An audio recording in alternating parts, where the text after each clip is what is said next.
This time, I apologize, we're running a little bit later today on this public safety, Homeland Security meeting. We have a quorum in attendance today, and welcome y'all here today to this meeting. We've got two bills on the calendar, and if we have a little bit of time at the discretion of the chair, we may be calling us a third or maybe a fourth bill up. I believe at this time we have probably enough time that we could probably handle one more bill that's been in the breast of the committee. At this time, I'd like to recognize Chairman Jaspers and Representative Ballinger to present House Bill 859.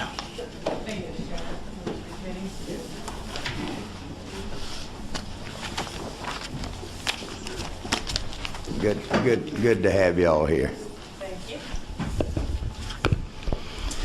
Thank you, Mr. Chairman and committee, for allowing us this extra time to bring for you House Bill 859. It's a sub you'll see in your folder. It's of course LC 41 0729S for the sub. I think you'll find it in there. Along with me, I have my co-sponsor of this bill, Mandy Ballinger, Representative Ballinger from, I forget which district it is. District 23. 23, Canton, Cherokee County. So I'll try to make this quick because I know many of us have been through this before. But I know some of you are asking why. Why we're here again to allow Georgians the ability to not be a victim on our public college and university campuses. Yes, that's the bottom line, not be a victim. I thought about when I was thinking about this in the last few weeks of renaming it like the victim-free crime zone. But I know that even doing what we're proposing will not prevent all the abuse and attacks by the folks who are intent on doing us harm. Just like Representative Brockway's bill addressed one facet of this, we're looking at a different one. The number of criminal offenses on campuses continue to rise. In some cases stays the same. 99 sex offenses that are categorized as forcible in 2014, the latest numbers I could find. And those are from the universities and schools' own reporting, and I can share that where they come from. What we're asking for is the ability of Georgians who have the Georgia weapons carry license to be able to defend themselves from a threat if it presents itself. These Georgians are 21 years old. They have been fingerprinted. They've been background searched by both GBI and FBI databases. And then this information is evaluated by a probate judge in the county in which they live. I always like to say these folks are responsible men and women of Georgians who want to utilize their constitutional right to defend themselves. They can now carry throughout the state. In the last 10 years, we've changed a lot of things in grocery stores, some churches, bars, big box stores, buses, parks, and most government buildings. You don't hear about these Georgians being dangerous people. It does not happen. Current Georgia law allows for keeping of a weapon in one's car at a public college or university. They must leave it there when they leave their vehicle. No matter what time of the day or night, no matter what the personal threat is they may have against them. The penalty for carrying a weapon today is if you have a Georgia weapons carry license is a misdemeanor. If you have that license, a felony if you don't. No matter what threat you may be threatened by, while I'm saying it, it's a real world solution for real world problems. I wish that everyone in here does that. These men and women who attend these schools and walk amongst us didn't have to do this, but in today's world, it's a must. It's our constitutional right. We need to restore it. When you look at the bill, you'll see it's pretty simple. We're in the school safety part of the code in the prohibited spaces. You'll look at line 15, you'll see we're adding 19. And what this is doing is adding to already 18 groups of people who are now able to carry in these gun-free school zones. Some of these people have training and are law enforcement, but then some of them are not. Starting on line 15, we will allow those with a Georgia weapons carry license to carry in the school safety zone in a public college or university. Look down on line 19. These are the places that will not be allowed: fraternity and sorority houses at the campus, dormitories, athletic sporting events. Line 23 applies only to the carrying of handguns that are concealed. This is a change from the past. We're proposing concealed only, and you'll see the line changing starts on line 27 that clears up and identifies the issue of concealment. It's what it is. It's very, I think, very clear. Along with me, I've got Representative Ballinger. And she has some comments also she'd like to make from a different point of view, and hopefully to answer some of the questions that come up. Thank you, Chairman Jaspers. I just want to address some of the questions that we had. There's the other question the other day. Why don't we allow guns in dorms or sporting events, and the need for gun storage facilities? We believe that people should be able to carry their weapons to be able to prevent them from being victims of crime. So we believe that people are going to be carrying their guns. They're not going to want, they're not going to lock them up. There's not going to be a cost associated with that. And continuing along that line, projected additional expense would be increased security, since campus security would have to be prepared for the scenario. Only students with a Georgia weapons carry license would be able to legally carry a handgun on campus. It is estimated that roughly 12% of the population of Georgia over 21 has a Georgia weapons carry license. Only about half the people I know who have a Georgia weapons carry license carry all the time. If the other half only carry some of the time, many students over 21 may be carrying. There's no way all students over 21 would be carrying, so that shouldn't really be a consideration for the committee. The reality is that a very small percentage of students over 21 will be legally carrying, but by allowing them to carry, we will be empowering them to not be victims. In the state of Georgia, we will be allowing them the opportunity to defend themselves. Georgia weapons carry license holders have been fingerprinted, vetted by the GBI and FBI. They currently carry their firearms in almost all areas of the state without incident. So why would colleges need added security? These people don't become suddenly dangerous when they step onto a college campus. If I were a student right now, I would be insulted if more security was hired to protect me from law-abiding citizens instead of hiring more security to protect me from robbers and rapists. It is patently absurd to suggest that additional security resources would be needed to accommodate the faculty, staff, or student license holders and to accommodate license holders on Georgia campuses. License holders are statistically the most law-abiding citizens of our state, and I think it's bordering on offenses to suggest that they will conduct themselves any less thoughtfully or lawfully the moment they set foot inside a university building. So, Chairman Jaspers, do you have anything else? And, of course, we'll be glad to answer any questions the committee has, and that's really our presentation. Thank you, Chairman Jaspers and Representative Ballinger. Good job. All right, at this time, any questions of the authors from the committee members? Number 26. It's me, Mr. Chairman. Thank you. I just want to thank you all for bringing this bill forward. I want to remind you something that happened last week. I had a constituent from Savannah, actually from Richmond Hill in the Bryan County part of my district, who was almost killed. He was shot in Athens last week. So great example of why an individual that wants to protect themselves should have the ability to do so. But I just wanted to emphasize that we've had a lot of crime, a lot of gun crime in Savannah lately. And to point to something you alluded to earlier, not one example of an individual, a law-abiding citizen with a concealed carry permit. Never once. And so I think some of these concerns are overblown. My daughter, when she went off and had a concealed carry permit, I felt better knowing that she had a weapon with her and she was living independently. Maybe she wasn't on the campus, but this would allow her to do so had she chosen to do so. And as a father, I certainly understand where you're headed here. So anyway, thank you. Thank you for your comments. Well, I just want to add, Representative Petrie, that during my, we look at this stuff a lot. I remember looking at some work done by organizations in Florida, and specifically about women. They looked at, there were 20 incidences, I think it was 21, where a rape was attempted. 20 of them were not successful. Love that. 20 of them were not successful due to the person having a weapon.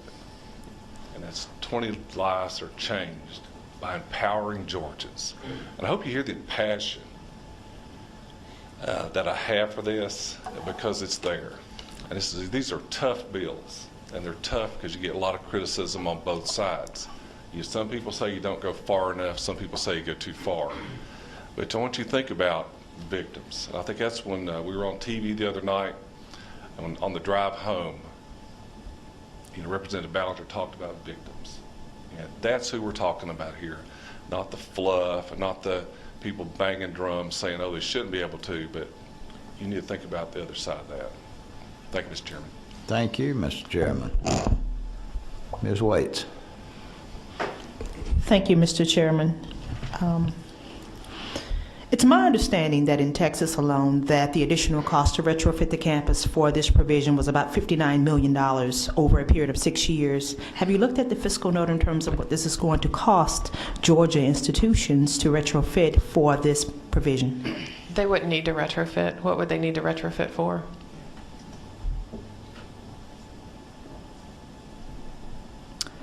To be able to clarify who has a gun on them and who does not. The same provisions that you see when you're entering the campus in terms of retrofitting and making sure that you're able to detect when a weapon is on the campus.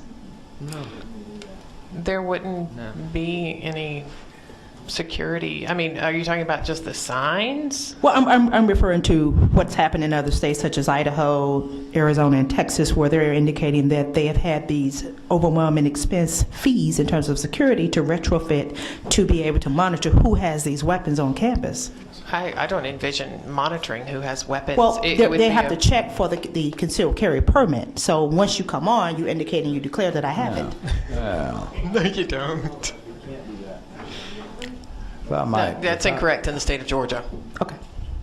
if I might interject my thoughts on that, I don't know about retrofitting campuses. It always seems to be the same stale argument is always made. If you look at what the Constitution says, if you look at the history, is that, and we've said this before, and I feel like it's beating a dead horse, but every individual is given the God-given ability to protect themselves regardless of what a law may be. And we live in a country where we have a constitution in a state that also has a constitution that guarantees people the right to bear arms for that particular purpose.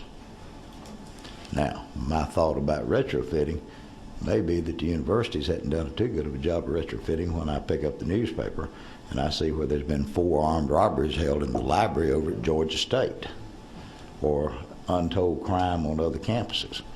So at the end of the day, citizens have that right to protect themselves, and if they don't wish to exercise their Second Amendment right granted to them by the Constitution, that's the reason we just passed a bill a while ago to give them something a little bit fluffier that doesn't hurt their ears when they protect themselves. Number 17, who is that? Mr. Glanton. Go ahead, Mr. Chairman. I'm okay. I was going to. Mr. Clark. Just to addressing the retrofitting, that the thought was brought up that they need to check and see who has a firearm. We're dealing with concealed only in this bill. That's correct. And isn't it currently against Georgia code for any law enforcement officer to approach somebody solely on the purpose of having a firearm on their person? That's correct. Okay. So there wouldn't be any need to increase, because that would be breaking the law if they're just trying to check everybody for guns. Yeah, no, you're correct. Thank you. All right. Mr. Clark. Mr. Lunston. I believe it's that. Are you number 23? Colonel. Oh, Colonel. I'm sorry. Colonel Hitchens. Who is number 23 down there? Mr. Gravely, I'm sorry. Thank you. Thank you for the work that y'all have done on this bill. I guess it was a question that I had asked Mr. Downs previously, where in some universities across the state, I know that the school that I went to, though we didn't have designated fraternity or sorority houses, we had designated clubs, and some of those club facilities were off campus. They weren't even a part of the college campus. So if I am a license holder and I wanted to participate in what I guess would be a fraternity that's off the university campus, would I be prohibited if that's a private fraternity or sorority house. It's not on the college campus or the ground that the college or university owns. How would we then, would those houses be subject as well? The way I understand it, I'd certainly look into that further to make sure, but Representative Gravely, fraternities and sororities are a part of the university, whether they're on campus or off. If they're off-campus private organization, they're just that. Okay. And so I think that kind of is how I've interpreted, has been interpreted to me. Okay. All right. Let's see if we got somebody else. Mr. Holcomb? Thank you, Mr. Chairman. Chairman Jaspers, when did you learn that you would be presenting this bill? About an hour and a half ago. That would for sure be here when Chairman Powell told me. To your understanding, was there any notice to the public that this would be discussed today? I'm not the chairman of this committee, no, sir. But to your knowledge, are you aware of there being any public notice? No, not that I'm aware of, no, sir. Okay. What did you mean when you said the purpose of this is to restore constitutional rights? Well, I guess we feel, those of us who are on the pro-constitutional right of being able to defend yourself, that the creation of the gun-free zone back in the 90s, the early 90s, took that right away from Georgians. You know, prior to that, I also remember being at the University of Georgia in the 70s, having a weapon there was not against the law. But it became against the law. And then when it has done that, it has created the gun-free zone. So yes, that it is a taken away, and we're restoring those people's constitutional rights to defend themselves so that they're not becoming a victim. With that premise, can you explain to me why you have the exceptions in lines 19 and 20? Let's start with athletic sporting events. Well, I think that was, that's where we found common ground that would be able to do that. But you got to understand, Representative Holcomb, when we tear down the wall of a gun-free zone, that whole area, that prohibits, or that I guess inhibits or threatens those who would do us harm, because they don't know who's armed there. That's why the concealed language is there. We don't want it broadcast who is carrying there. And the people who want to do us harm are not going to know. I think it will reduce the crime and assaults that we've seen in those areas. What do you mean by common ground on the athletic sporting events? What do I mean by common ground? What do you mean? It was your phrase in terms of why you have this as an exception. Oh, I just say this, like I say here on 19 athletic sporting events, student housing, and not limited to fraternity and sorority houses. Okay. That's what I have written. Right, and what I'm trying to understand is if the purpose is to restore the constitutional rights, why do you still have these limitations? Well, I have to, as you all know, to attempt to garner enough support that I can pass this bill through the House and the Senate. So is it your opinion that in these places constitutional rights are still being denied by this measure? Well, they absolutely are. So what would be the status for a student that lives on campus under this bill in terms of their access to weapons? Well, they wouldn't, just like myself.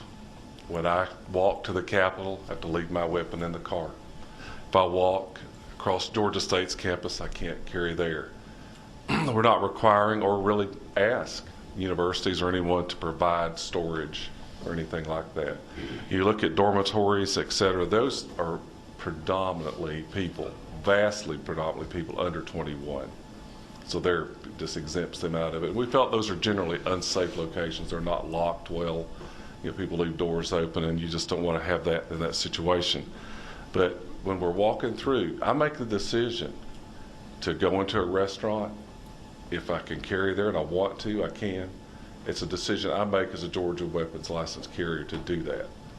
And the student with that permit or license will do the same thing. Now, a few years ago when we heard testimony on this issue, I recall there being testimony from the Chancellor, the Board of Regents, and others. Have you conferred with them this year on this measure? And if so, what is their position? Has it changed from where they were a few years ago? Well, I'm certain that it has not. No, I haven't. You have not conferred with them? No, sir, I have not. And I think what I add to that, you know, the best comment I heard from a student recently in an email to me was, those folks, those people who are in that administrative role, they're not like me. They're not having to go to class at night or be in that situation. And so, but I do, and I have to.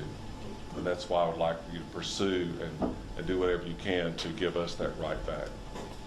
And I have one more question in terms of the language. If you can turn to the back page, the definition of concealed. Yes. I understand the first part, which is carried in such a fashion that does not actively solicit the attention of others. But then there's an and it says, and prominently, openly, and intentionally displayed only for purposes of defense of self or others, which wouldn't seem to be concealed at that time. Can you explain to me a little more about what you mean by that language? Yes, sir. In that moment, in lines 28 and 29, that you have to use your weapon for that self-defense as it describes in 29, it will be prominently, openly, and intentionally displayed, as it says, only for the purposes of defense. Okay. Understood. Thank you. Yes, sir. Thank you, Mr. Holcomb. And I might can answer one of your questions. If you'll notice, your meeting notice had two bills, and you also had on the agenda subject to change at the call of the chair. And if anybody didn't know this bill wouldn't come up, it's because they've been living in a cave. It's probably been one of the least held secrets up here that this bill was going to be held today. Thank you. Yes, sir, but you would agree that it's not on the list. I would agree that it was called subject to the call of the chair. Ms. Waits. Yes, sir. Does the authors of the bill anticipate a tuition increase or a hike, given again the retrofitting as well as any additional security costs that may be incurred? Ms. Waits, Representative Rates, with all due respect, I think absent any factual basis for the retrofitting that you're alleging will be necessary, which we obviously dispute, that will be necessary here in Georgia, we anticipate no cost to the university system at all for this bill. Okay, one more question, Mr. Chairman. So there is no fiscal note on this bill right now at this time? There's no need for a fiscal note on this bill. Okay. Colonel Hitchens. I waive. Mr. Hightower. To Representative Holcomb's comment on have you conferred with the universities. Oftentimes what we learn up here sometimes is that we try to work with others. And at some point when someone tells you, we're not going to work with you, we're not going to work with you, we're not going to work with you, at some point in time, you stop working with that person. And I think that's what Chairman Jaspers has run into. For the past 3 to 4 years, we've been working on this bill since I've been here for the past 5. I know they've been trying to do that for even longer than that. And all they keep getting is the Regent side saying, no, we're not going to work with you. No, we're not going to work with you. We're not going to compromise. We're not going to do anything. And at some point in time, you have to just decide, I'm not going to try anymore to confer with them. And I'm going to do what I think is right. And I think that's what Chairman Jaspers is doing here. He's doing what he thinks is right. And we can try to paint him into a corner and say, well, this bill, he didn't confer with the university system. Well, that's because the university system has stood up and said they will not work with you. If someone tells you point blank, I will not work with you, I will not compromise with you, why have a discussion with that person continuously? In this situation, we've exhausted that conversation with them. They refuse to, on any level, compromise, sit down at the table, try to work out something. They refuse to do that, in my opinion. Because I was right there beside him last year when he was trying to do this, and they refused to do it. Their stance was, we're the powerful Board of Regents, and we can make it die. And so eventually you just have to call a bluff. so to speak. You have to see where the chips are going to lie, and I think he's trying to do that in the best way he knows how, and that's by bringing this bill to protect others. Thank you, Mr. Hightower. Let's see. Ms. Taylor. Thank you, Mr. Chairman. I know it's getting late, but I wanted to share with you, it just so happened today, I received a letter from a student at Kennesaw State. It's an honors student. And I'll quote from his letter, "As a commuter student and as a leader at the school, I normally find myself on campus commuting back and forth from home at all hours of the night and day. Knowing what has occurred on and around the college campuses around Georgia, I believe it is truly right and just for those of us who are of age and who have a Georgia weapons carry permit to have the means to defend ourselves in a worst-case scenario." I think this sums up what many of the students feel, and we are taking away their rights. Some people believe this bill would have made some big distractions, and as he noticed, it has not. Other changes that have happened. This is a good bill, and I want to thank you for bringing it. Thank you, Ms. Taylor.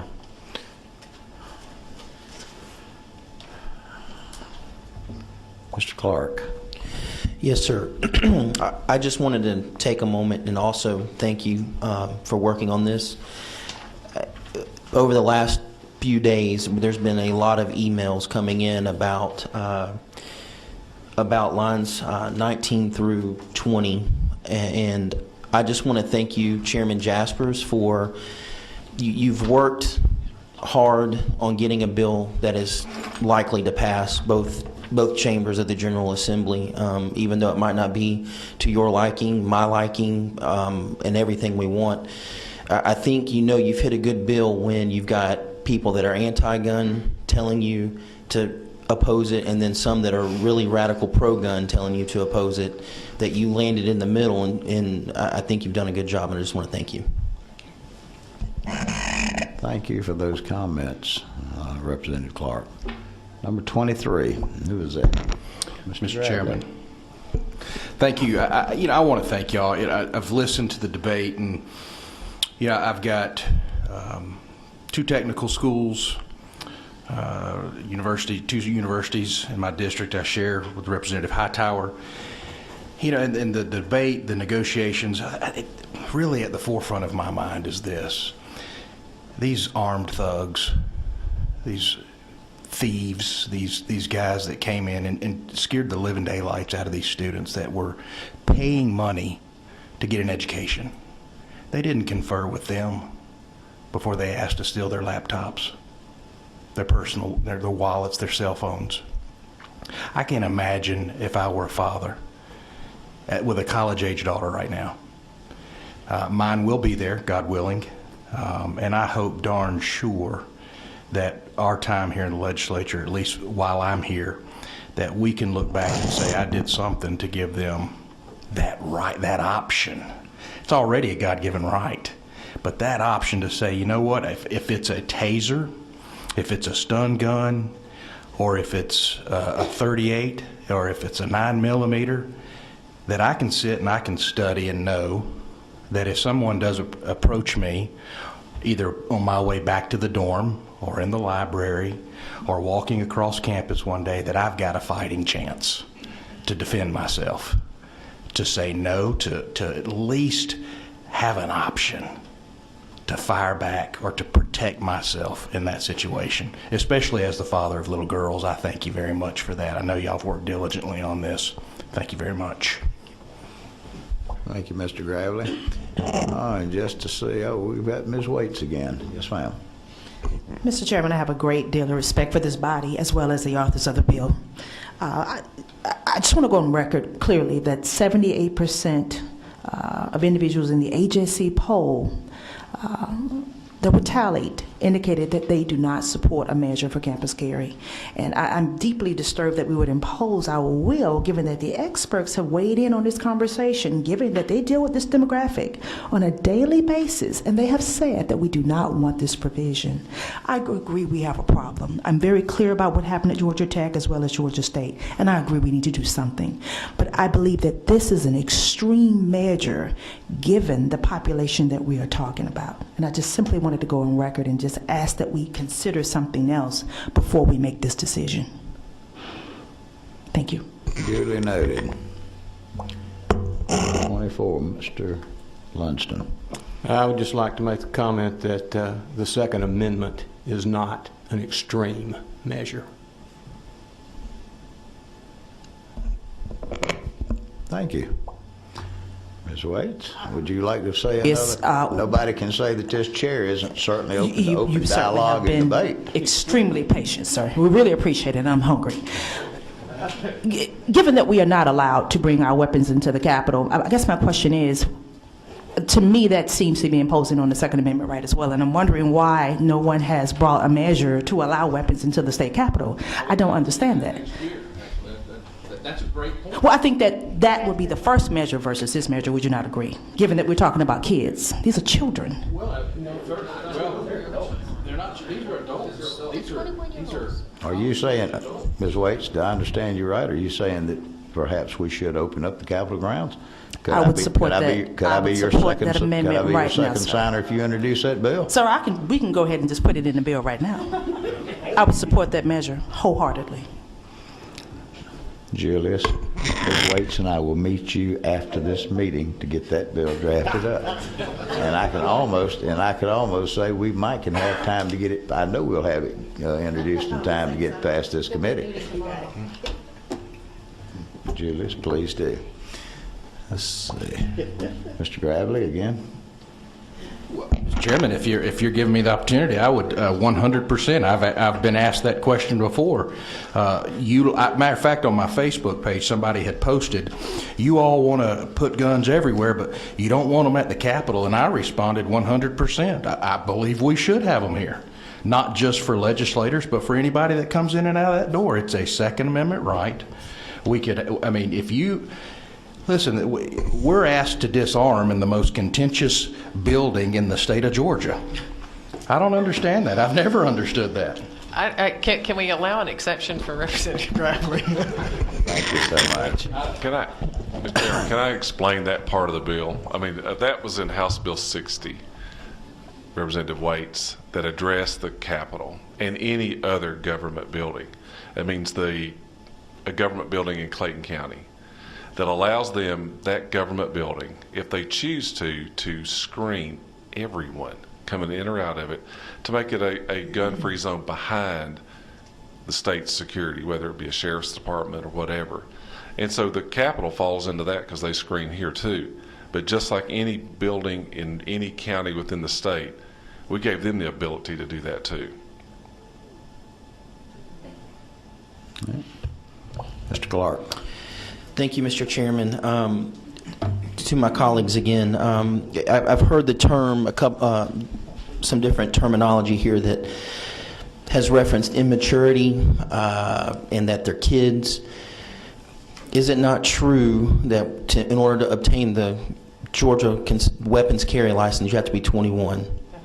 And is it also not true that we have members of the military who have gone overseas and defended this country, and we have trusted them at 18 years old to go and fight for our freedoms, and we've given them a gun to do so, and they come back home and they go to class at one of our colleges, and we tell them we don't trust you? Is that not also the way the law is currently right now? That is true. Thank you.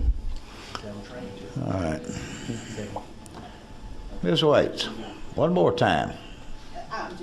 Not true that military officials have had the sufficient training to carry as well as to carry out those measures, and I don't believe that college students, and given that we don't have a training permit, a requirement in our carry provision, that would not be the same argument. Well, if that's what the lady believes, then so be it.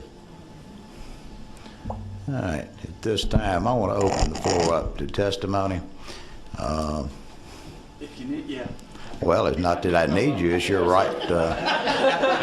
I mean, please be assured, it's not that I need you, No, but okay. it's, No, I appreciate it. certainly your right. Yes, and, sir. we do have open We weren't committee planning to meetings. come and testify. We were just here to observe. And again, I think Very it's no good. surprise to anybody that we support the current law the way that it is. And so I just want to go ahead and share that with the group.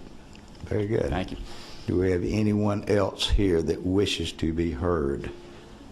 Mr. Tony, I know you represent the private. You like the way this is written because of the private schools are treated as private property? Mr. Chairman, I haven't seen the substitute, but if the language is as we discussed, then we are thankful that the committee, if the committee approves this substitute, that the committee values private property owners' rights at least equally with the Second Amendment. Thank you. Any questions from the committee? Thank you, Mr. Tony. Do we have anyone else here today that would like to be heard that won't get up and preach a sermon? Mr. Monroe. Oh, excuse me, Ms. Frazier. Mr. Chairman, the two gentlemen that just came up, they didn't identify themselves, so I don't know who they were. Would you stand up and let Ms. Frazier know who you were since you weren't supposed to be here? Sorry. Hey, Roland Downs with the Board of Regents, University System. Thank you. Yes, ma'am.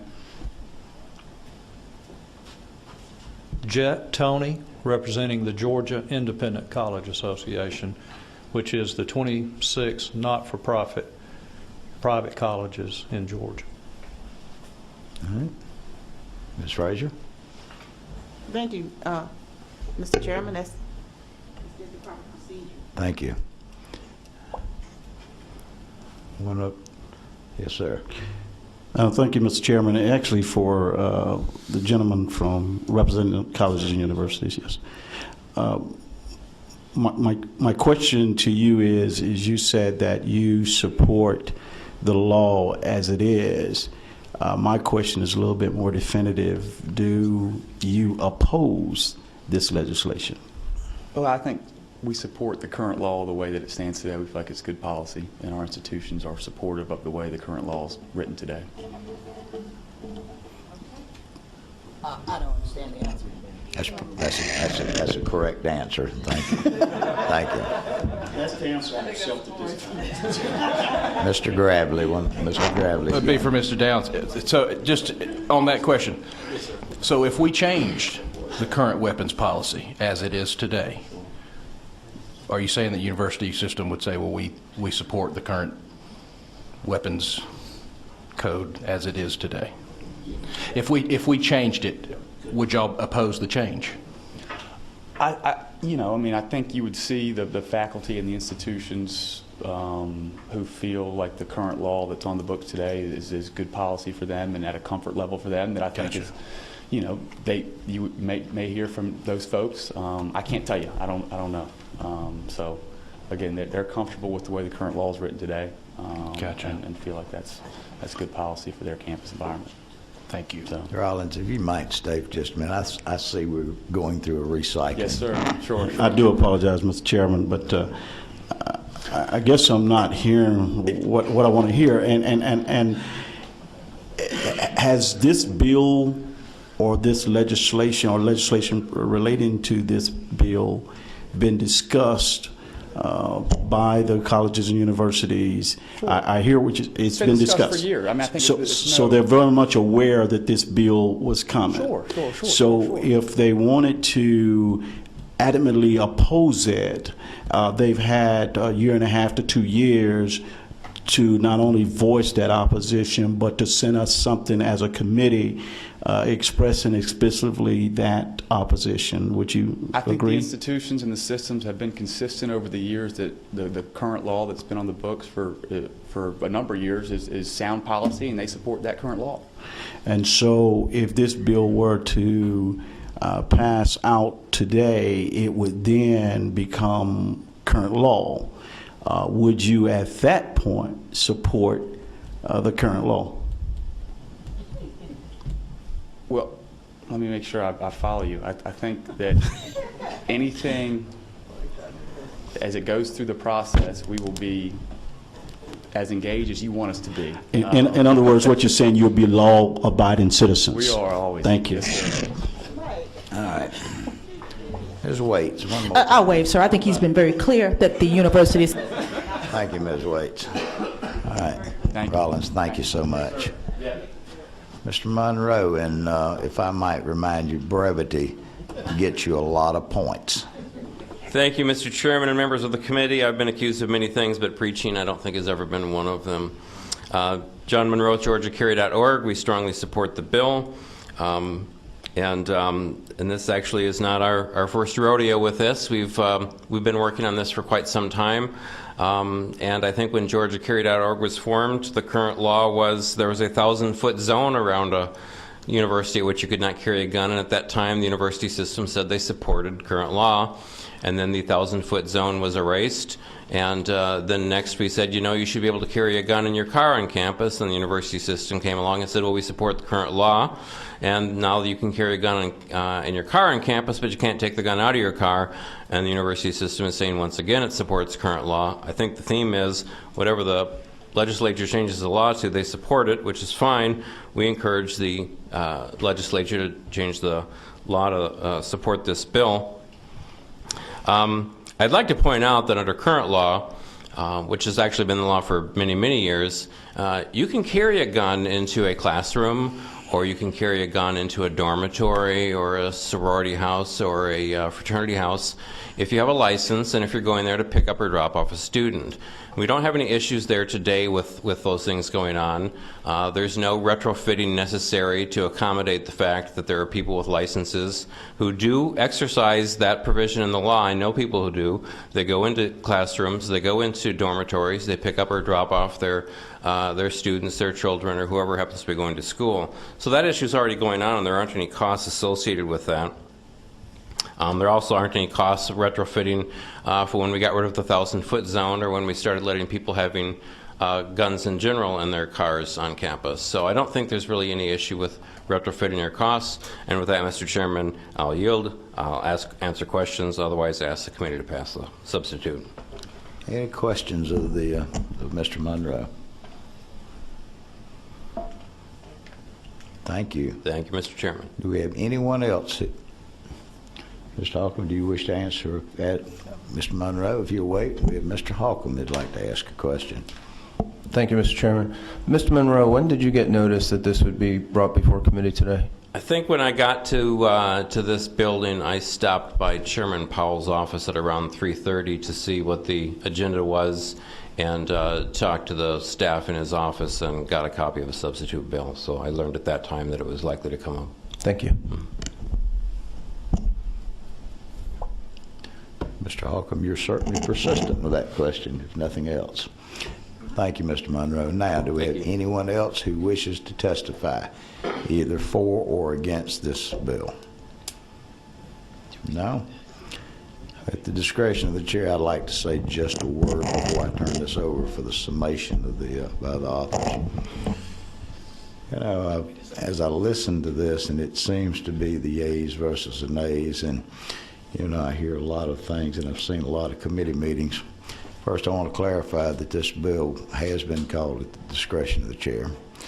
No, it was not a secret. I think I had told my colleague, Ms. Frazier, earlier today that there'd probably be another bill that's going to be called up today. Mr. Holcomb, I would certainly encourage you to maybe talk to the chairman of this committee occasionally if you'd like to know what discretion of the chair means. I'd be more than glad to, even though you seem to ask some pretty direct questions. It pretty well showed your position on the bill. I also am one that I'd like to thank the authors of the bill in advance. I would like to thank you for doing your duty as an elected representatives, not necessarily for the time and effort that you've put into this, but for doing what is right and upholding the Constitution. But I would also like to say make a few other pointed comments to some of the questions that have been asked today. No, I don't think that the Constitution is being fully utilized by any type of anything short of private personal property rights of being excluded. But I also understand the legislative process. It's a three-pronged process. one, that it's got to pass the House, then it has to pass the state Senate, then we go through the legislative finagling through conference committees, and we're sure we're all familiar with that, and then whatever passes out, it then goes to the governor of the state to either be signed or to vetoed. At that point, if it becomes law, it becomes law, and then whether you be the university system or whatever, you'll adhere to the law. You know, my comments to the university system have been pretty sharp at times, but it's no particular personal disrespect, but it's just how the system is, that we have a constitutional provision that the university system is, in fact, a fourth branch of government almost, and that's just what it is. But in answer to the questions that I continue to hear from some of the folks on this committee, you know, the Second Amendment is what the Second Amendment is. It speaks for itself. If you believe in the Second Amendment, there's no extra cost, no fiscal note necessary. In Georgia, we have a system, and that's called a concealed weapon permit. And I'm very familiar with it because I was part of the passage back in the 90s after the Brady Bill. We didn't know that it was going to be the foundation of being able to carry. We passed the concealed weapon permit back in the 90s after the Brady Bill so that Georgia citizens would not have to wait an undue amount of time to be able to buy a firearm. So once you have been vetted, once you've had a background check, once you've gone through the procedure that you're not a convicted felon of any type of stripe, and even as hard as it is to define mental health, we have some definitions of the mental health code in there: that you haven't been involuntarily committed, that you haven't been adjudicated by a court of law of being mentally incapable. And that's the best that can be done, because first and foremost, we do not want to abridge anyone's rights. Now, the bill before you today, you know, it's not perfect by any means, but I will tell you that it is certainly one that could pass muster. You know, in the end of the day, there's always people who are going to have questions about anyone who might carry a weapon into a frat house. And I hear a lot of the questions about maturity level. Well, you know, you got to be 21 years of age. You've got to be vetted. That's pretty mature at 21 years of age. It certainly is. So, you know, there's nothing perfect about it, about fully restoring the rights. But the Second Amendment, it is what it is. And it's up to us to pass what we can pass, that we can get enough votes. It takes 91 votes in the House, and it takes 29 votes in the Senate to pass a piece of legislation. And I thank y'all for what you're doing and what you've done. At that point, I see that I have also prompted another question from a colleague. Ms. Frazier. Yes, sir. Mr. Chairman, with all due respect, when I spoke with you earlier today on the floor of the House, it was in regard to House Bill 792, the bill that we took up today on the regular schedule. I had no idea that you would bring up House Bill 859, so I wanted on the record that Representative Frazier did not know that this bill was coming up, because the way you just stated it, it was as if I knew this. And I want you to understand that I did not know what bill, and I know it's at the discretion of you, Mr. Chairman, on what bills you call, but I do not want it to be on record as if I knew this bill was coming up. Duly noted. Thank you. At this point, what is the will of the committee? Move to pass. Second. We have a motion and we have a second. Do we have any other discussion from any of the members? Ms. Waits. Yes, sir. Given the fact that there are a number of people from my district as well as around the state of Georgia that would have loved to have been here to be a part of this conversation, may I ask for a recorded vote so we can be clear who supported this measure and who did not? Oh, you can certainly assure yourself we'll have a recorded vote. Thank you, sir. All right. We have a motion, we have a second. Do we have any other discussion? Do we have any subsequent motions or any amendments? If not, all in favor say aye. Aye. Opposed? No. And because we need a recorded vote, let's just make this easy. Let's get the ones who are opposed to the bill. We have 1, 2, 3 in opposition, And if you would, please record their names. All in favor, raise your hand. And while the chair does not have to vote, he will vote.